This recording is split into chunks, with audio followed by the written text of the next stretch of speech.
మళ్ళీ ఎందుకు కట్ చేసినావు బావదని? చిన్నగా వేయాలి కానీ ఎట్లా నువ్వు ఉండననే ఉండవు, మళ్ళీ మటన్ ఎందుకు పట్టుకొచ్చాయి నాయన? మొత్తం నీకోసం నేను అన్నం ఎన్న తింటా, నువ్వు ఇంటికాడ నీకు ఓవర్ పెడతాయి, నువ్వు తింటేనే ఓ కదా. నువ్వు ఉన్నప్పుడు తెచ్చుకుంటే అయిపోవు కానీ. మీరు ఉన్నప్పుడు తెచ్చుకుంటే మధ్యాహ్నం కలిసి తింటాం, లేనప్పుడు తింటే నువ్వు మంచిగా తింటావు కదా నన్ను చెప్పుకొని. హాయ్ ఫ్రెండ్స్, ఇవాళ ఈయనకి ఫంక్షన్ ఉంది, బాబాయ్ వాళ్ళది, బియ్యం పోసుకుంటున్నారు. ఆడికి పోతున్నాడు కదా, ఇవన్నీ కట్ చేసి పెట్టుకున్నాను నేను కూడా.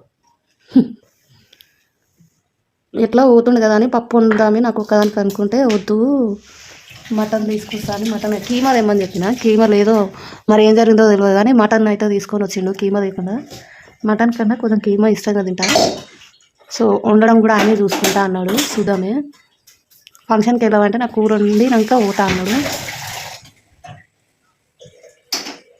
చేస్తాడు కానీ ఫోన్ వస్తే ఆగమే, కూర అయినా ఆగమే, అన్నమైన ఆగమే, అంతసేపు మధ్యనే చేస్తాడు.